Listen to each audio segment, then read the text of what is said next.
vão por indicação, não vai por rede social. Eu fico em pânico quando o paciente senta na minha frente e eu pergunto, como você veio? Aí ele fala, pelo Instagram. Eu, meu Deus, você é muito corajoso, entendeu? Né? Porque é indicação, não tem como. Você tem que ver pessoas que o profissional já fez, tem que conversar. É um profissional que é atento, que te dá o suporte se você precisar, como ele lida com o paciente. Então, isso faz toda a diferença.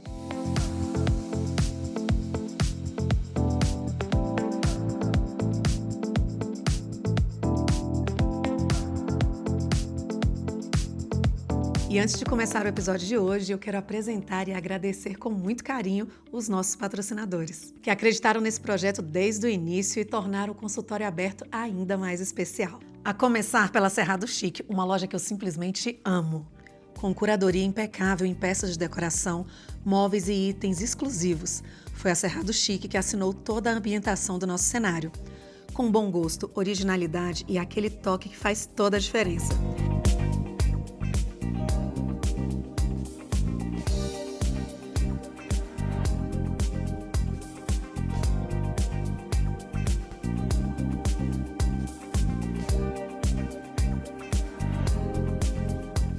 Para você que está nos acompanhando, tem 10% de desconto exclusivo na Cerrado Chic, para que você possa transformar os seus ambientes com elegância. O QR Code já está aqui e o link já está aqui na descrição. Hoje eu abro a porta do consultório para a doutora Fernanda Zorzin. Sim, vamos falar hoje de plástica ocular. Sabe esse incômodo, no meu caso especificamente, que eu já estou assim, cheia de ruga aqui?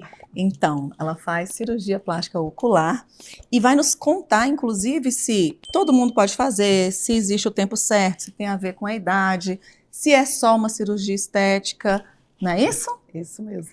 Por favor, apresente-se. Você é tão linda que a gente fica assim. Falei para ela que quando ela chegou aqui, eu falei, gente, que médica mais linda, que pele mais linda. Obrigada por ter aceitado. Conta pra gente um pouquinho da sua especialidade, né, da especialidade que eu digo, da decisão pela especialidade, por que a decisão da medicina. Aqui a nossa proposta é que a nossa audiência possa te conhecer além do jaleco e também saber o que é especialização, se você fez RQE, quanto você estudou, por que tem que ser um cirurgião plástico ocular para fazer uma blefaroplastia. Não saiu, vai sair assim, uma blefaroplastia. Hoje a minha língua travou. Bem-vinda. Obrigada, Carol, pela oportunidade. Eu sou Fernanda Zorzin, sou oftalmologista, especialista em plástica ocular, sou apaixonada pelo que eu faço e estou aqui hoje na oportunidade de conversar um pouquinho com a Carol e falar para vocês do que seria a minha área. Então já começa falando por que você escolheu medicina, é de família de médicos ou não, e depois já me dá a sequência das especializações, as suas escolhas, né, até a sua formação hoje. Gostaria muito que você falasse para a gente sobre a sua formação. Meus pais são médicos, e isso acabou me incentivando de uma certa forma a fazer medicina, porque ali dentro da minha casa o cuidado com o próximo era sempre em primeiro lugar, né? Às vezes a gente brincava que meus pais até deixavam a gente um pouquinho de lado por conta dos pacientes, né? De sempre estarem com os pacientes. Meu pai é da área cirúrgica, minha mãe já é pediatra. E eu sempre gostei, na verdade, da questão da parte cirúrgica, né? Sempre acompanhava ali o dia a dia deles, e eu acho que eu gosto de coisa dinâmica. Então, associar, por que eu escolhi ali a oftalmologia, foi porque eu queria associar uma especialidade que tivesse cirurgia com parte clínica, porque eu gosto desse contato com o paciente, eu gosto da conexão, né? Então, eu acho que isso é importante e acaba que esse tipo de especialidade me proporciona esse dinamismo, né?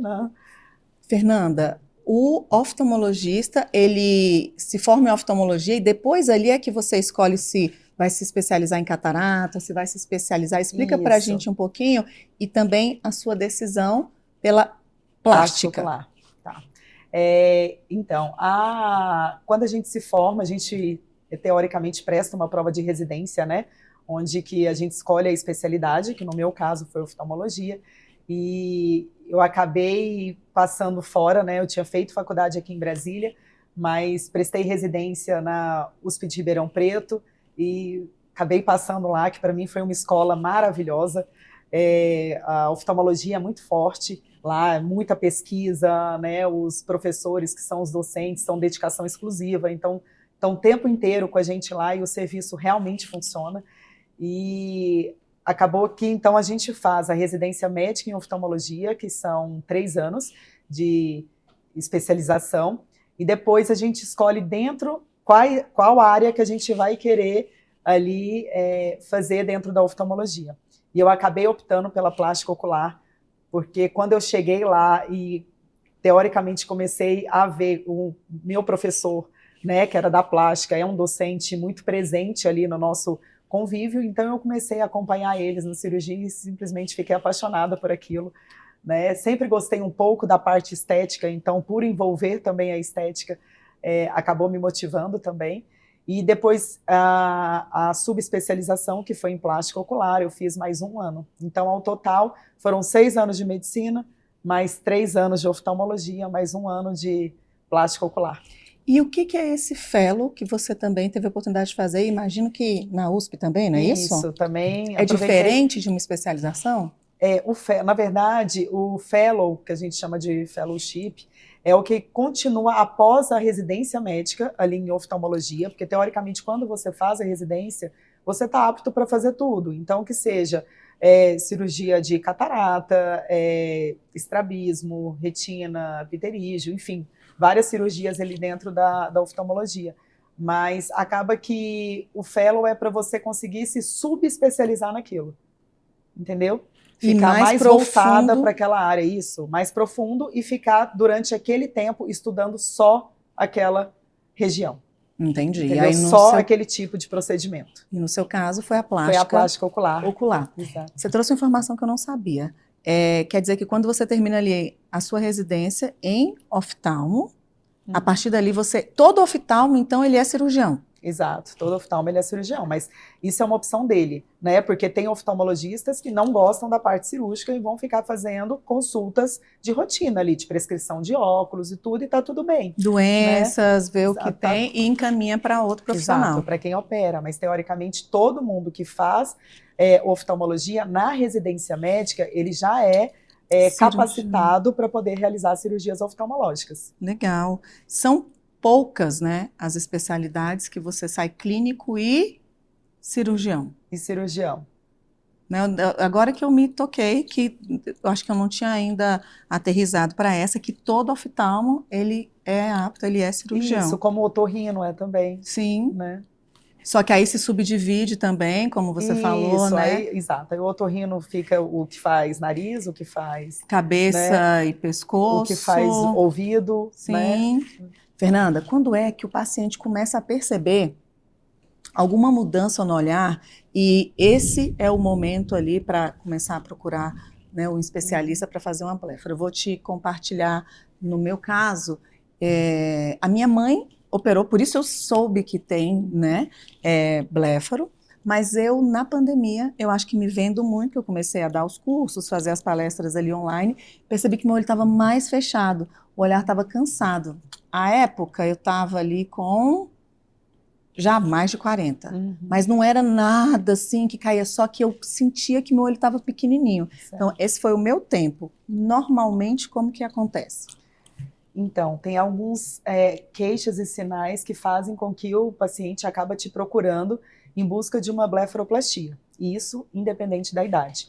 Então, pacientes, mulheres, vão se maquiar ali e a maquiagem não aparece. Ou passa um rímel, o rímel acaba borrando a pálpebra superior, né, carimbando ali a pálpebra. Ou sente o olhar mais pesado, né, aquele olhar cansado, pesado. Ou tem restrição de campo de visão. Então, tem alguns desses sinais que falam a favor que o paciente já é candidato a uma cirurgia de blefaroplastia. E isso você falou só da superior. Exato. As queixas são diferentes na inferior? A inferior, teoricamente, ela não está relacionada à questão de restrição de visão e nem sensação de peso. Ela está relacionada ao cansaço. Então, aquelas bolsas de gordura que aparecem principalmente na pálpebra inferior, ela traz um olhar cansado, né? E também o excesso de pele. Né, a pessoa vai, na maquiagem pode acontecer também, vai maquiar aquele craquelado ali na pálpebra, incomoda, só precisa avaliar se aquilo é o quê? Má qualidade da pele ou se é um excesso de pele que já tem indicação de cirurgia de blefaroplastia, porque são conceitos diferentes aí. Entendi. Então esclarece para a gente um pouquinho para que a audiência possa compreender isso, né? E não quer dizer que é porque está ou com ruga, né, que há a indicação. Até porque eu imagino que é justamente na pálpebra inferior que, se não houver uma boa indicação, ela vai contar para a gente o que acontece. Isso. Então, hoje, como a cirurgia está um pouco banalizada, a cirurgia de blefaroplastia, né? E acabou que ela teve um boom muito grande aí após a pandemia, com o uso de máscara, o olhar ficou muito evidenciado. A procura por essa cirurgia aumentou muito. E então tem muitos pacientes que chegam no consultório achando que a cirurgia tira rugas. Ah, doutora, o que mais me incomoda é quando eu sorri, olha como é que fica aqui embaixo. Então isso, gente, não melhora com a cirurgia de blefaroplastia. Isso é botox, certo? Tá? Pode suavizar, mas falar que vai retirar rugas, não, a cirurgia não tem essa finalidade. Quando o paciente tem um excesso de pele seguro para poder tirar, o que é um excesso de pele seguro? É aquilo que o paciente, quando a gente vai aferir ali na consulta, pede para o paciente abrir a boca e tudo, até mesmo porque você abre a boca para conversar, para bocejar. Então você tem que ter esse parâmetro de segurança, realmente, justamente para não ter uma retração palpebral. Às vezes você tira uma quantidade de pele a mais e pode retrair, se você não está levando isso em consideração. E outra coisa é a má qualidade da pele. Então, às vezes o paciente ele te procura achando que a pele está muito envelhecida e craquelada, mas não é isso. Então, a má qualidade da pele, ela tem que ser tratada de outra forma, certo? Então, você fazendo tratamentos ali que estimulam colágeno, que melhora aquela pele, para poder, para você conseguir ter um ganho nessa região, porque não é retirando pele que vai melhorar. Então, a gente precisa orientar muito bem o paciente na consulta para ele não criar uma expectativa e que você não consegue suprir ou pode trazer complicações sérias. Eu sempre falo para meus pacientes, você está operando para ficar melhor, não é para poder ficar pior. Imagina operar e ter uma retração palpebral. Isso, para gente, para mim principalmente da minha área, isso é um filme de terror. Então, assim, a gente tem que ter muita cautela, tá, em relação a isso. Por isso que eu fico muito preocupada em relação à banalização da cirurgia, porque cada vez mais chegam pacientes falando, porque é um procedimento, é simples. Não, gente, é uma cirurgia. É uma cirurgia, é importante, tem que ser feita no centro cirúrgico, sabe? Tem todo o cuidado de segurança e tudo, e para mim são coisas que eu não abro mão. Entendo. Ainda falando da inferior, porque fica tão inchado, tem umas pessoas que têm tão grande assim, né? A bolsa, a né? bolsa aqui, e a incidência maior de cirurgias, sei lá, tem diferença aí, mulher, homem, se é para inferior, tem um momento que pode já fazer as duas juntos, ou Sim. Tudo é muito individualizado? Não, é claro que cada paciente é um, né, e tem que ser avaliado de forma individual, mas o paciente que já tem indicação, que tem uma queixa da pálpebra superior e tem um excesso de pele ou bolsas de gordura na pálpebra inferior, que já tem indicação de cirurgia, a gente já opera as 4 pálpebras de uma vez, certo? E a bolsa de gordura, ela realmente traz um olhar muito cansado, e é tão interessante que é o que mais incomoda os homens, sabia? Os pacientes do sexo masculino, a bolsa incomoda muito mais do que o excesso de pele na pálpebra superior. A mulher, a pálpebra superior incomoda pelo fato dela maquiar. Ela não conseguir maquiar, não aparecer um delineado. Agora o homem, a bolsa de gordura. Então você tira aquela bolsa, realmente suaviza o olhar, né? Então, e tem aqueles pacientes que só tem bolsa de gordura e não tem excesso de pele na pálpebra inferior. Então a gente consegue fazer a cirurgia por dentro, via transconjuntival, que não deixa corte externo, o que é bem interessante. No meu caso, por exemplo, que não tenho bolsa, inclusive com envelhecimento também, né? Parece que vai perdendo a gordura aqui, não é isso, Fernanda? Isso, que aí vai fica tendo uma atrofia. E parece que fica mais roxo, porque eu acho que é os vasinhos que aparecem, não é isso? É porque, na verdade, são tipos, né? É um tipo de olheira, e tem alguns tipos de olheira, mas muito comum é a vascular, né? Por conta dos vasinhos. Então a pele vai ficando fina, porque essa pele, como é a pele mais fina do corpo, ela desidrata muito rápido, por isso que envelhece. A região da gente que envelhece mais rápido é a pálpebra. E como ela fica muito fina, esses vasinhos que estão ali de baixo acabam ficando mais visíveis. E isso vai dando um aspecto roxeado. Então, é um dos tipos de olheira. E aí, quando, nesse caso, não tem a bolsa, e aí eu sei que tem essa pele aqui, e aí a gente vê que as rugas, ou não, ruga não existe aqui, é só aqui. Essas daqui eu imagino que não saiam, mas essa que gia, que fica aqui junto, Ela essa pele alivia sai. isso, mas eu sempre avalio o paciente na posição estática, não é ele na posição dinâmica. Quando ele está na posição dinâmica, fazendo né, sorrindo, fazendo as mímicas, entra em ação o músculo orbicular, que é o músculo que fica ao redor dos olhos. E isso a gente não consegue interferir tanto na cirurgia. Até mesmo porque aí está o problema, porque se você retira uma boa quantidade desse músculo orbicular, compromete no seu piscar, no bombeamento da lágrima, entendeu? Aí pode cursar com lacrimejamento após. Então, isso tudo tem que ser feito com muita cautela, ser avaliado com cautela e alinhar muita expectativa com realidade para o paciente. As rugas laterais realmente não saem, né? É com botox, mas essas aqui de baixo, se for por excesso de pele, elas podem sim ser amenizadas. Melhora, né? Então, falando em complicações, né? Eu tenho ouvido aqui durante as reportagens, elas acontecem bastante nessa área que é dos olhos, que parece ser tão simples.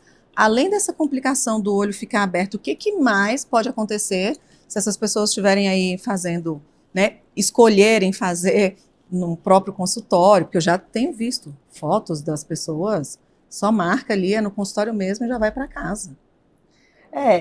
Assim, por questões dessa questão do consultório, é mais questão de infecção, entendeu? Que a gente tem que levar em consideração. Porque a cirurgia é uma cirurgia completamente limpa, certo? Então, assim, realmente o risco de ter uma infecção ali é muito baixo. Legal. Mas a gente precisa estar num ambiente apropriado. Estéril. Né? Estéril, exatamente. Mas dentre as complicações, né, que podem acontecer, tem a questão de olho seco também, que pode, mas mais relacionada à pálpebra superior, quando opera. E às vezes o paciente já tem olho seco, isso pode piorar depois da cirurgia. Tá? Tem questão de lacrimejamento, que pode acontecer, fotossensibilidade.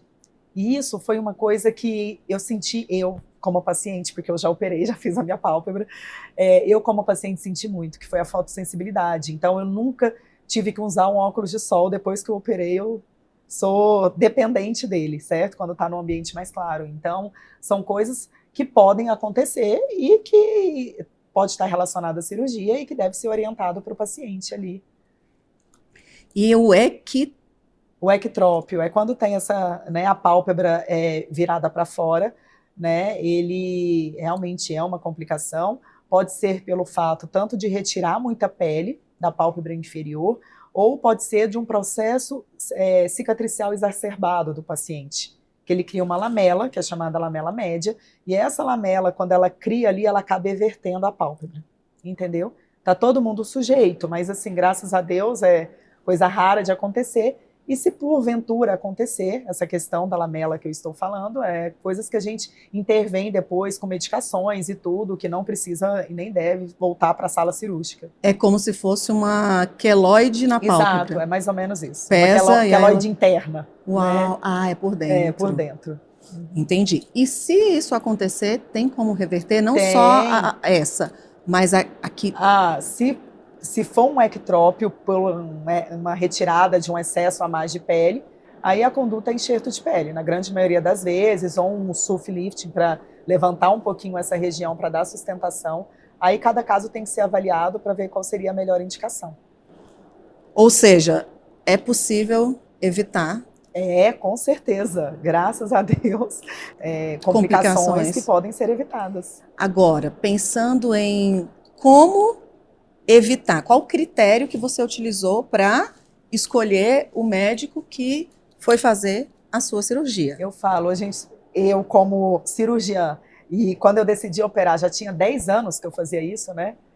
Já tem 14 anos que eu faço, sou especialista em plástica ocular, só faço cirurgia de blefaroplastia. Então, quando eu decidi operar, que já tinha 10 anos que eu fazia isso, eu falo, você só tem coragem de operar com quem você já viu operando. Então, foi com um colega, um grande amigo, que foi meu... Preceptor. Ele foi um ano a mais do que eu lá no Fellow, né? Então, eu era residente quando ele era Fellow, lá em Ribeirão, e aí eu optei por operar com ele. Tá, mas aí pra gente que é leigo, que não tem esse critério, qual o critério que você acredita que as pessoas devem utilizar para escolher qual cirurgião ocular, né? Até porque... Gente, indicação, pelo amor de Deus. Vão por indicação, não vai por rede social. Eu fico em pânico quando o paciente senta na minha frente e eu pergunto, como você veio? Aí ele fala, pelo Instagram. Eu, meu Deus, você é muito corajoso, entendeu? Né? Porque é indicação, não tem como. Você tem que ver pessoas que o profissional já fez, tem que conversar. É um profissional que é atento, que te dá o suporte se você precisar, como ele lida com o paciente. Então, isso faz toda a diferença.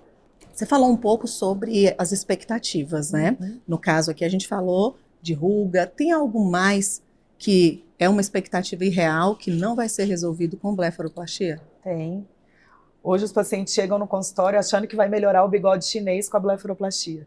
Ah, doutora, porque vai puxar aqui, né, e acaba suavizando. Não, pelo amor de Deus, não cria essa expectativa não, e nem pode. Eu falo, são terços diferentes, uma coisa é terço superior da face, outra coisa é terço médio, outra coisa é terço inferior.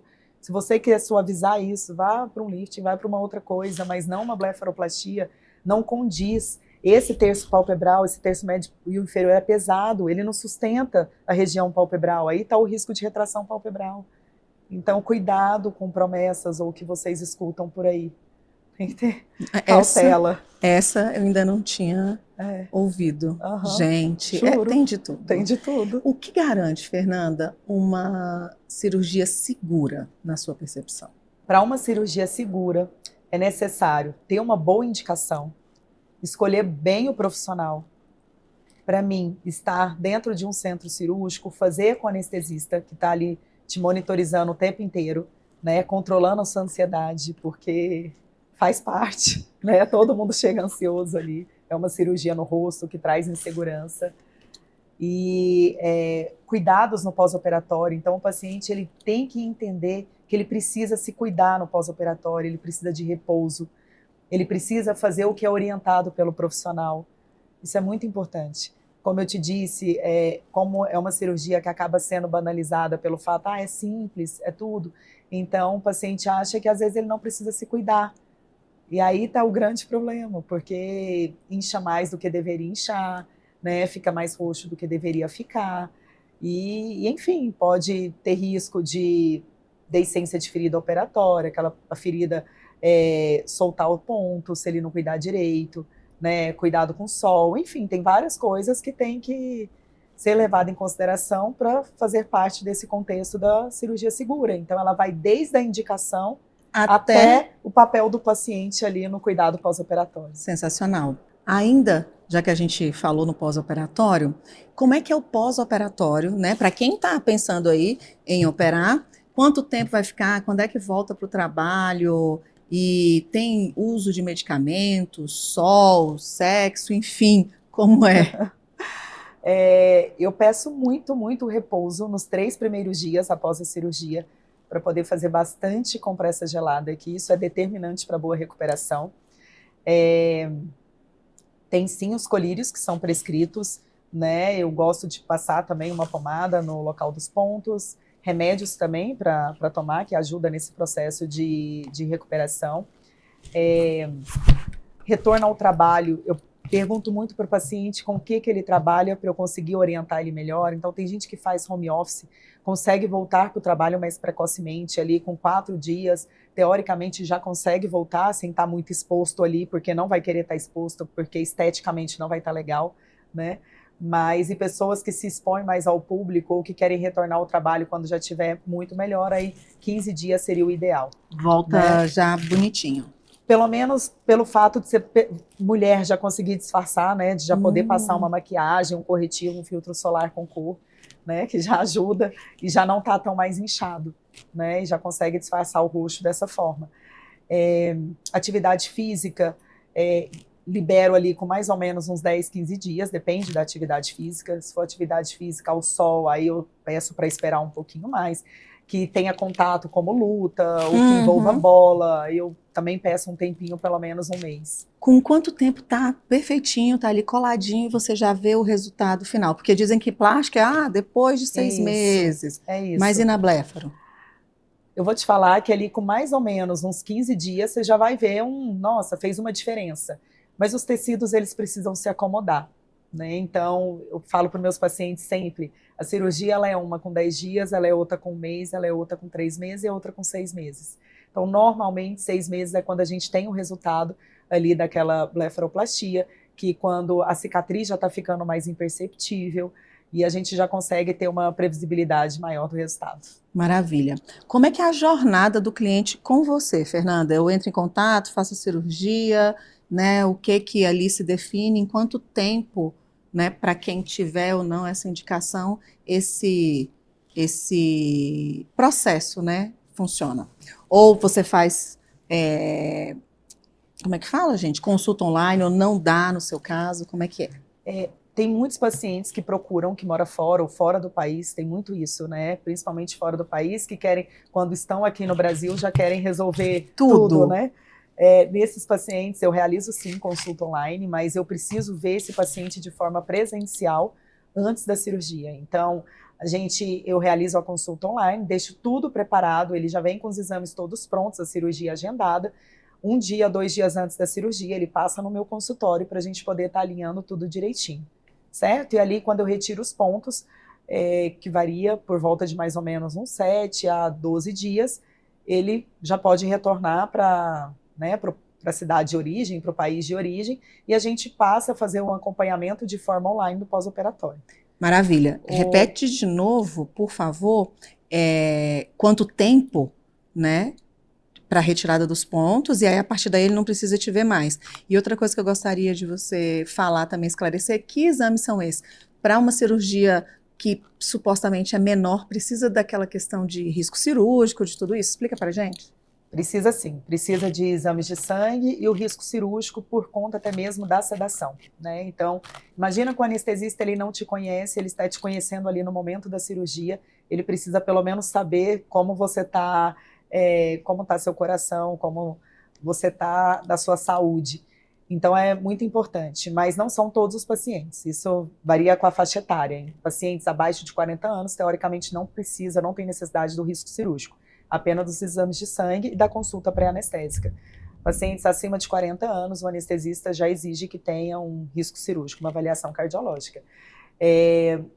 Os pontos eu tiro com uma média de mais ou menos 7 a 12 dias, mas depende, se o paciente fizer a elevação dos supercílios, eu demoro um pouquinho mais para poder retirar esses pontos. Sobre a jornada ali, que você perguntou do tempo e tudo.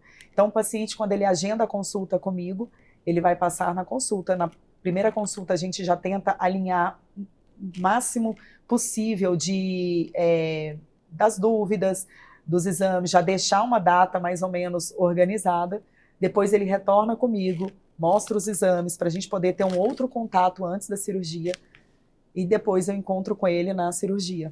Mas depois da cirurgia tem todo o pós-operatório que eu faço o acompanhamento dele até o 6º mês de cirurgia para ver como que tá. Só que eu acho que o fundamental é essa conexão que você tem com o paciente, que eu falo é um casamento ali. Né? Então, quando você senta, tem que bater, você tem que ter segurança de que aquele profissional vai cuidar de você. Eu falo para os meus pacientes, quando você decide operar comigo, eu vou pegar na sua mão e a gente vai até o final. E é mais ou menos isso. Então, o paciente ele já sai ali do meu primeiro contato com o meu contato pessoal. Legal. Eu acho isso de extrema importância, fundamental. Tem a minha secretária que dá todo o suporte, mas o paciente, quando ele sabe que ele consegue falar diretamente com o médico, é outra diferente. Coisa, sim. Exato. Você falou em elevação do supercílio. Explica pra gente o que é isso. Tem pacientes que têm a sobrancelha caída, né? Isso pode ser estrutural, pode ter caído com o tempo. E esses pacientes a gente precisa reposicionar essa sobrancelha, porque se não reposiciona, às vezes acaba interferindo no resultado da blefaroplastia superior. Tem pacientes que às vezes procura até achando que é só excesso de pele na pálpebra superior, mas na verdade o que está errado ali na face dele é a sobrancelha que está caída. Então tem pacientes que às vezes você só eleva a sobrancelha sem precisar de uma blefaroplastia, Uau! porque o problema está na queda da sobrancelha. Mas eu como profissional, eu gosto de indicar só se o paciente realmente tiver indicação daquilo. Então hoje está muito em alta essa questão de fox eyes, elevar, né, vamos elevar a cauda e tudo. Eu não sou muito dessa linha. Eu sou da linha de que eu indico se realmente estiver mal posicionado para reposicionar, mas não que eu ache que você tem que fazer isso em todos os pacientes. Porque é engraçado que os pacientes já chegam na consulta falando, doutor, eu quero fazer uma cantopexia e eu quero elevar minha sobrancelha, a sobrancelha aqui em cima já. Falei, não, eu não vou fazer isso, né? Você não tem indicação, eu não vou fazer. E o que é essa cantopexia? Tem outras cirurgias estéticas além da blefaro? Então, eles tratam, né? Eu não sei nem como é que eu falo, peraí. É porque é a questão da mídia, né? A mídia traz com muita coisa. Mas traz isso, que é importante. Então, teoricamente, para mim, seria a mesma coisa, porque faz parte de uma blefaroplastia minha. Mas a mídia acaba trazendo como um procedimento a mais. Entendeu? Você tem indicação de blefaroplastia, de cantopexia, disso, para mim não. Quando eu já vejo que o canto palpebral do paciente é mal posicionado, ou que realmente, se eu fizer uma cantopexia para dar sustentação para esse canto, eu vou ter um melhor resultado, eu já faço isso. Já faz parte da minha cirurgia. Né? Eu não trato como se fossem procedimentos diferentes. Mas a da sobrancelha é um da sobrancelha, sim. É um outro tipo de procedimento. Entendi. E como é que funciona? Na prática, eu estou pensando em elevar, você vai subir, vai pregar isso aqui atrás, vai descolar a testa, como é que funciona? Teoricamente, tem duas formas que eu faço, mas tem outras formas de serem feitas. Uma técnica que eu gosto muito é da elevação direta dos supercílios, que é o Castanhares, que a gente faz uma incisão, bem pegando o último fiozinho aqui da sobrancelha mesmo, e para poder elevar, a gente consegue uma elevação bem mais precisa. E essa cicatriz tem que ser muito bem orientado, porque essa cicatriz fica visível, permanente ali por um bom tempo, né? Mas depois ela vai melhorar, vai ficar esteticamente legal. O paciente só precisa ter paciência para passar pelo processo. Uma outra forma também que tem como é de fazer ela pré-triquial aqui na região do cabelo, para aqueles pacientes que têm a indicação e têm a implantação do cabelo favorável para isso, que dá para a gente poder esconder ela, mas não são todos os pacientes, porque tem paciente que, teoricamente, você não consegue uma elevação adequada fazendo essa incisão. Você pode fazer por coronal também, acesso coronal, que, né, faz um corte aqui, para poder aí descola aqui essa região frontal, para poder puxar e subir também a sobrancelha. Então, assim, tem por via endoscópica, tem várias técnicas que dá para realizar. Que eu mais utilizo é realmente o Castanhares e a pré-triquial.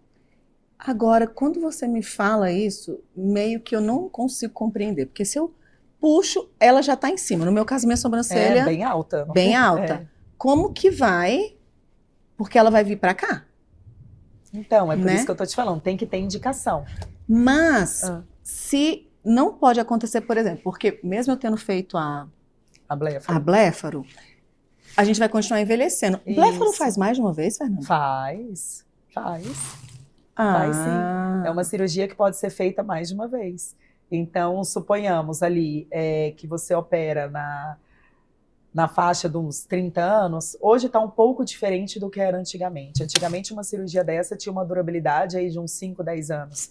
Né? Hoje em dia, que as pessoas se cuidam muito mais, a gente tem muito mais acesso a tecnologias, né? Muito mais acesso o gerenciamento do envelhecimento, né?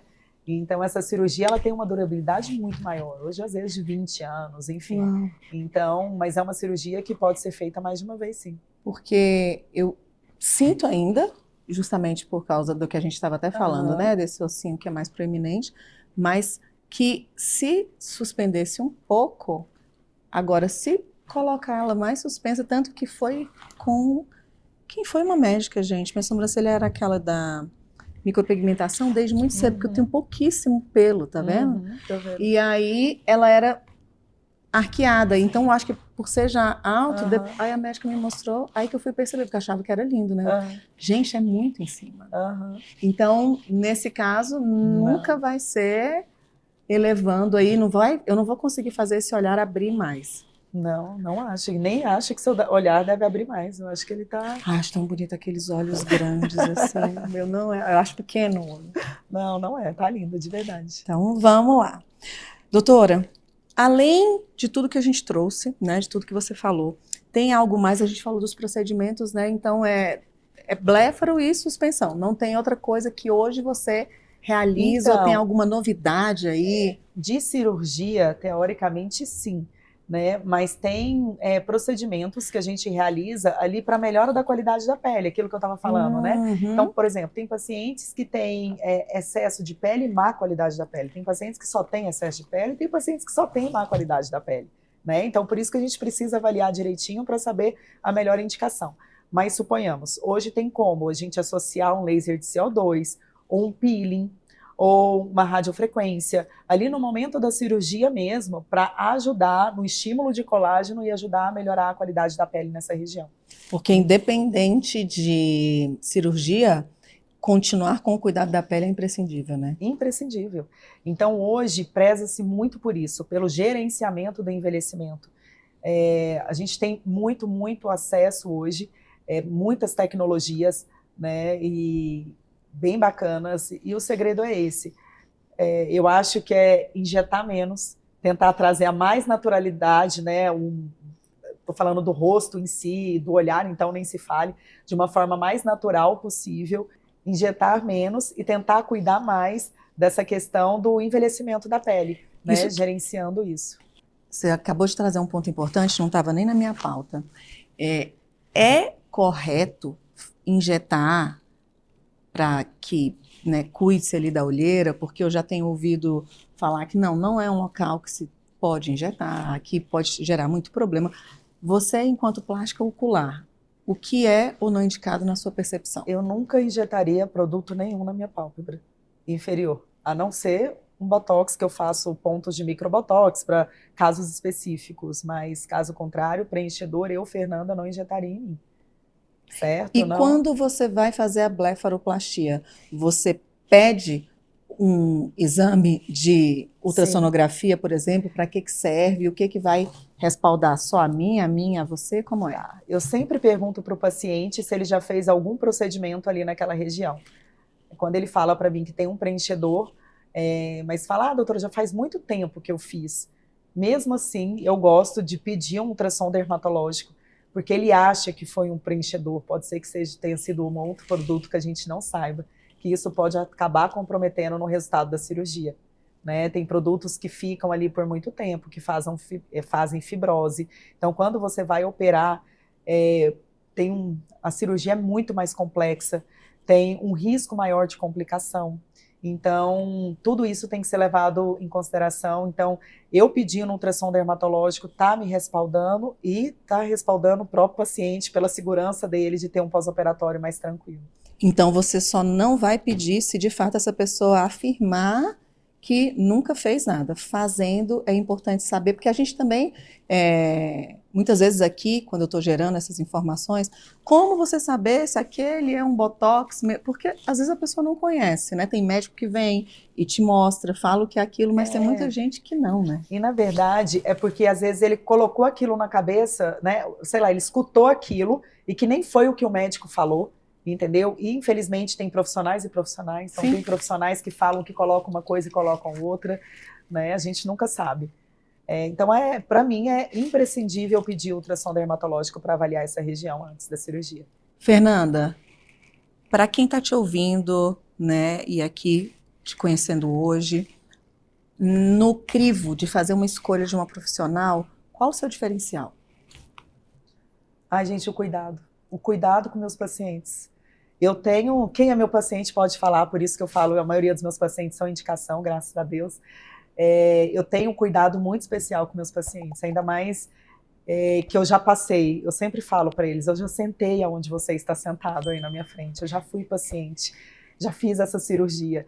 E não é que eu não tinha compaixão antes, né? Eu sempre tive, eu acho que eu sempre tive esse toque, eu sempre gostei da conexão, mas depois que eu fui paciente, eu senti na pele.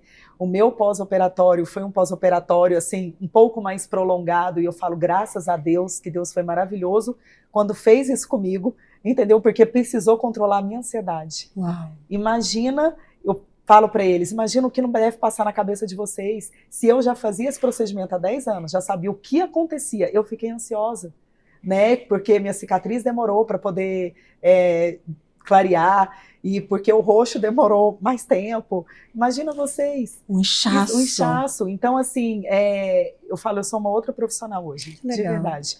Então, eu tenho um cuidado, eu tenho um carinho, uma paciência, enfim, com meus pacientes, que eu acho que... E uma acessibilidade, que isso eu entrego mesmo.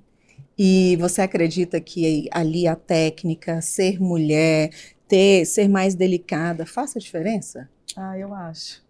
A gente tem um olhar delicado, né? E estético, eu Exato. acredito que é diferente. Então também. é isso, a questão da delicadeza, do olhar, da precisão, de saber o que realmente incomoda e toca ali a mulher. E até naquele momento de vida que ela está vivendo.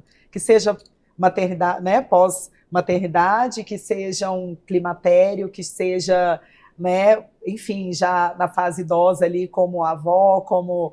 Enfim, em todos os momentos, eu acho que a gente tem uma sensibilidade maior em relação a isso. Falando em todos esses momentos, que se houver indicação é possível fazer a bléfaro, você acredita que mesmo aquela, para quem é mãe, aqui, mãe que eu digo filha, né, de uma mãe que está com 85 anos, talvez a própria senhora não esteja nos assistindo, mas tem senhoras, eu acho que com o tempo vai passando, agora não, que a qualidade de vida... aumentou, nós estamos nos cuidando cada vez mais, mas se a minha mãe, por exemplo, tem 85 anos, 90 anos, é possível, tem um tempo de não mais operar, eu digo por conta do risco, ou se tem alguma outra comorbidade, e por que eu estou falando isso, Fernanda? Há uma qualidade de vida associada a isso? O que você ouve das pacientes quando retornam? Não só essa questão estética, de ficar mais bonita, do olhar abrir, mas como é que você percebe esse paciente quando ele retorna, independente da fase da vida? Então, primeiro que, por mais que não seja estética, nessa senhora de 85 anos, 90, porque tem um comprometimento da visão, né, realmente do campo visual, com certeza a melhora da autoestima é algo que pega na mulher. Então, a maioria delas chegam com uma melhora da autoestima. Em relação à idade, realmente não tem idade para realizar essa cirurgia. Uma senhora de 85 anos, 90 anos, teoricamente, se ela é liberada pelo cardiologista para poder fazer essa cirurgia, se não tem contraindicação, a cirurgia sim pode ser feita, tá? E até em pacientes muito jovens. E eu falo, depois que eu operei, né, eu tinha 38 anos, eu comecei a indicar cirurgias para pacientes mais jovens, porque eu queria que elas sentissem aquilo que eu estava sentindo. Porque a autoestima, assim, nunca foi algo que me afetasse tanto, mas depois que eu operei, eu olhava no espelho e falava, uau, tipo, como eu estou, sabe, eu estou melhor, eu estou bonita, Mas nunca imaginei que isso fosse ser um fator tão...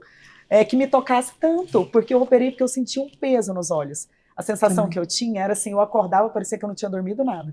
Tudo bem que eu estava com um filho pequeno, mas mesmo assim, e quando eu operei, que eu vi que aquilo tirou 1 tonelada de cima do meu olho, eu falei, meu Deus, olha que eu sabia na teoria que a pálpebra pesava, mas eu não sabia que era tanto. Você já fez alguma outra cirurgia? Nunca. Estética, não? Nunca. Eu sou a ativista da cirurgia plástica, né?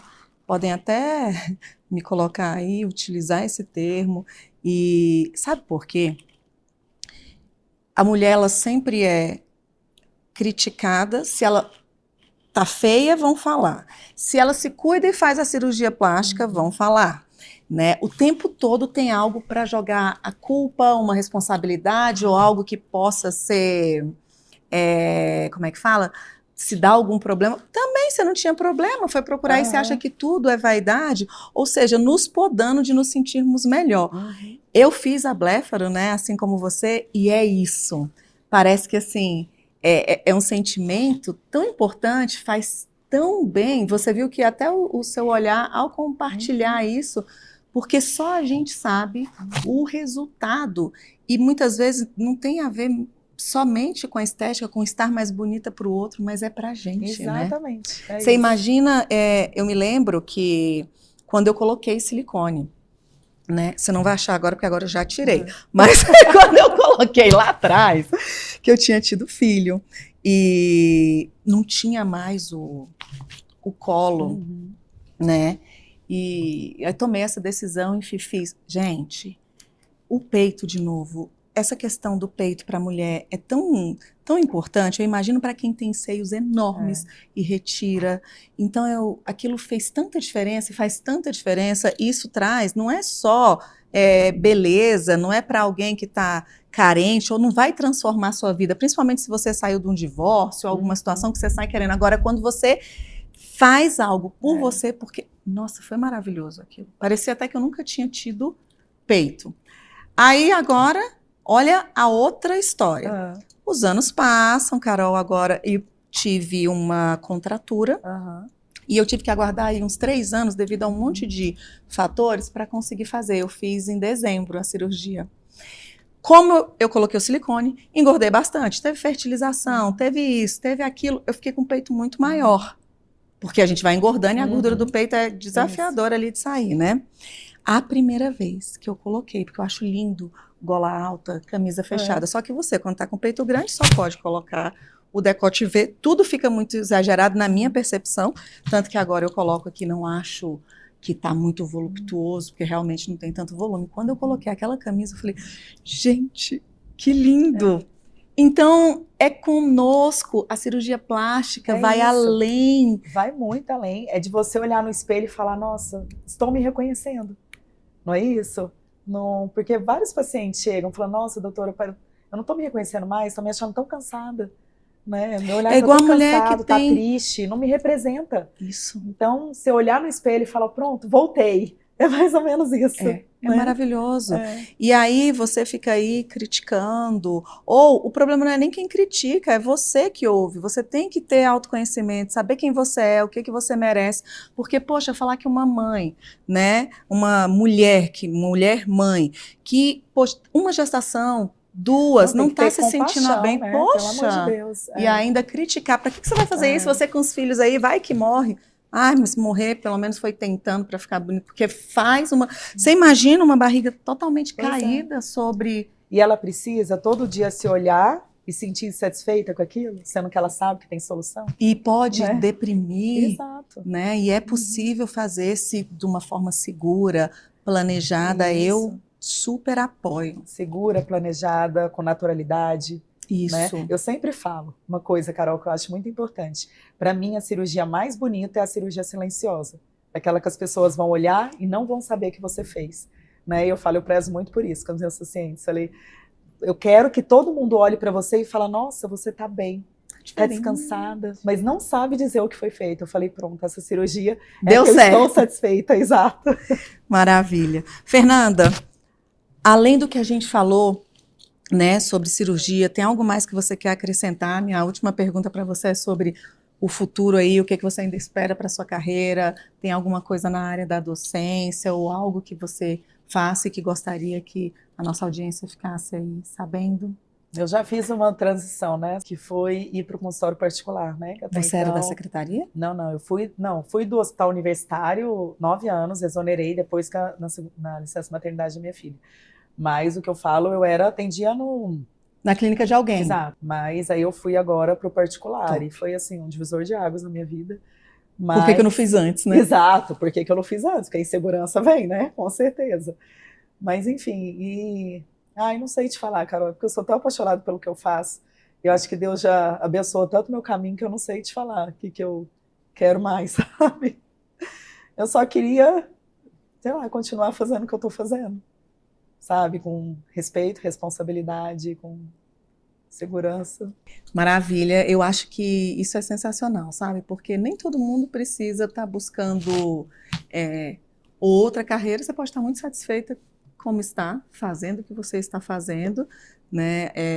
É outra coisa que é o tem que as pessoas, né, imprimem. Qual que é o próximo step? Qual que é a próxima fase? Poxa, gente, cheguei, é isso aqui. Estou bem, quero continuar operando. Eu acho isso muito bom, porque é sinal de que, de fato, né? Você está onde quer estar. Uhum. Agora, depois disso, se for ensinar outros médicos ou fazer outra coisa, né? Trazer uma, sei lá, cirurgia. Falar nisso, tem alguma coisa da tecnologia para Bléfaro que você que está aí sempre antenada, você acredita que vai ter mais evoluções, algo mais a melhorar? Carol, não consigo te dizer assim, na cirurgia em si. Eu acho que tem tecnologias que podem vir para agregar o resultado cirúrgico, certo? Mas não no ato cirúrgico em si, tá? Mas para agregar, sim. Hoje a gente escuta falando muito sobre laser de CO2, a cirurgia feita com laser, né? E eu opero tanto com laser quanto sem laser, mas eu não consigo acreditar que o laser traz tanto benefício como é exposto nas redes sociais. Tanto é que quando eu operei, não realizei a minha cirurgia com laser. Se eu acreditasse realmente nele, eu teria feito. Então, eu acho que para tratamento da pele, você associar um laser de CO2 depois para melhorar a qualidade da pele, acho que é fantástico. Aproveita que você está ali, já sedado e tudo, o laser ele dói, né? Então já está sedado, vai ser bem mais confortável. Agora, o ato cirúrgico em si, ali da blefaroplastia, eu não acho que traz esse benefício, como falam, melhor recuperação, mais rápido, enfim, não acredito nisso. Entendi. A Maravilha. experiência que eu tenho, né? Não acredito. Eu tenho um quadro final que se chama Na Ponta da Língua, você chegou a ver? Não. Coisa boa, é bom porque, né, pessoas, se eu tivesse ido lá vasculhar, mas é simples. Respostas mais rápidas em uma palavra ou em uma frase. É um bate-bola mesmo, ok? Tranquila? Então vá. Pode parar, ponta né? da língua, pode. Né? Na ponta da língua. Blefaroplastia é? Ai, para mim é maravilhoso, é autoestima, é tudo. Olhar envelhecido é? Ele pode ser cuidado. Um bom resultado depende de? Segurança e profissionalismo. Um erro comum dos pacientes? Achar que você vai ficar com o olho completamente esticado, sem rugas com a cirurgia. Segurança na cirurgia é? Fundamental. Cuidar do paciente para você, o que significa? Para mim, cuidar do paciente é como se eu estivesse cuidando de você. Eu falo, eu nunca faço para o meu paciente o que eu não gostaria que fizesse comigo. Então, para mim, são valores inegociáveis. Você ter conexão com o paciente, você ter amor, você ter cuidado, você ter compaixão. Para mim é isso, é tudo. Pronto, foi lindo! Vou me operar com você! Obrigada, foi maravilhoso mesmo. E é tão engraçado, né? Eu falo que os olhos são extremamente importantes, tanto que o que a gente grita aos nossos olhos. Uhum. Se você, de fato, uma pessoa segura, ela olha no olho, uma pessoa segura, ela sorri com os olhos, né? Eu acho que o olho é, de fato, a janela da alma. E você, desde a hora que chegou, né? De fato uma pessoa bonita. Eu não estou falando de uma beleza, meu Deus, estonteante, né? Chegou totalmente vestida, mas uma pele, uma pessoa cuidada. Eu acho que ser médico, cuidar de mulher, primeiro vem com cuidar de você. É o né? autocuidado, com certeza. Eu acho que isso é algo que nos faz decidir, né? E acalma, né? De fato, é algo assim, essa paz que você traz, eu acho que isso é um fator importante também para que a gente se entregue para alguém que vai mexer com algo tão sério que é o nosso rosto. Então, assim, foi delícia de conhecer. Você é tranquila, bom, você tem essa paz. Boa. Eu sei que eu não sou assim, mas ainda bem que eu não opero, né, gente? Mas na hora de buscar um profissional, eu acho isso de extrema importância, porque eu acho que a agitação, a ansiedade é muito bom para quem é da ciência, quem quer estudar, quem vai correr atrás, quem vai usar a medicina para ir para a política, para políticas públicas. Agora, a cirurgia tem que ser alguém mais tranquilinho. Viu? Prazer mesmo, de verdade. E o que eu ia falar que grita aos seus olhos é o amor pelo que você faz. Eu amo, eu realmente amo o que eu faço. Falo, gente, como eu sou realizada. Por isso, quando você me pergunta, tem algo a mais que você queira na sua carreira, entendeu? Na sua vida, eu falo, já estou realizada. Que aonde eu estou fazendo o que eu amo, eu não tenho o que mais fazer, entendeu? Então, é isso. Sou apaixonada pelo que eu faço. Maravilha, obrigada mesmo por você ter vindo. Espero que a gente se encontre mais vezes, e quando você decidir, quem sabe, eu falo que a docência, você falou tanto dos seus docentes e das pessoas que te impactaram na época da residência? A escolha pela plástica foi um professor que te impactou, né? E estar na USP com tantos docentes ali, que foi uma influência muito positiva. Eu quero que você entenda também o quanto modos, não só o modus operandi, mas como tratar um paciente, muitas vezes não é algo comum e simples para outros colegas. Tanto que o nosso objetivo aqui é incentivar, inclusive, exija um tratamento assim. Não é que a pessoa precise amar, tem gente que ama, eu amo o que eu faço, eu amo trabalhar, né? Mas um tratamento adequado quando se trata de saúde, né, educação, acolhimento, isso é muito importante. Com certeza. E talvez não seja ensinar técnica, mas como tratar o outro, sabe? Exato. E é engraçado, assim, quando o paciente ele me pergunta, na primeira consulta, ele, doutora, mas eu vou te encontrar no dia da cirurgia? Eu falei, como assim? É uma pergunta que não deve nem ser feita, com certeza. Eu estou lá, eu vou estar segurando na sua mão, antes de qualquer coisa, assim que você chega no centro cirúrgico, eu estou lá segurando na sua mão, para tentar te trazer calma, tranquilidade, e para saber que você está sendo bem cuidado. E isso é muito importante, porque eu acho que às vezes, depois que o médico, você é referência em Brasília, né, nesse sentido de ter um bom resultado, da mulher sair satisfeita, do homem sair satisfeito com a cirurgia, esteticamente falando. Só que do lado de cá, da gente, né, pode ser que você, com o tempo, já tenha operado, né, já, como muitos profissionais aí, ficaram famosos, né? Já operou tanto, aquilo se torna tão corriqueiro, mas nunca é corriqueiro pra gente que tá ali. Exatamente. Sabe? É um investimento que muitas vezes a gente... É um muito sonho. Um sonho, exato, é isso. E lidar com sonho, imagina, porque é isso que eu falo, você tem que imaginar que é você ali naquela situação. É como se você estivesse ali, como você gostaria de ser tratado. Né? Para o profissional que está ali, parece ser algo banal, mas não é. É a coisa mais importante que está acontecendo ali naquele dia, naquele momento e naquela hora. E outra coisa, né? É o meu sonho versus o medo, porque eu já tive problemas de saúde, então já fui para o centro cirúrgico, sei lá, acho que umas 5 ou 6 vezes. E minha mãe trabalhava em hospital, eu, né, tive cesárea, então eu vou com tranquilidade, mas ainda assim não é super simples na hora que, ali o anestesista, então vejam isso, né? Continuem sempre com esse olhar de que é um novo ser humano que está ali, para você pode ser por várias vezes, para a gente vai ser a primeira vez. Exatamente. E eu vou ser cortado, alguém para confiar em alguém para isso, é assim, cara, a pessoa vai cortar, vai costurar, é muita coisa envolvida. E no rosto. E no rosto, que é pior ainda.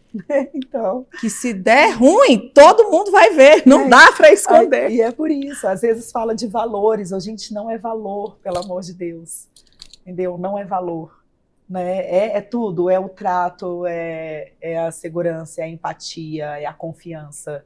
Né? A responsabilidade de depois. Exatamente. Verdade. Obrigada, então, viu? Muita coisa envolvida.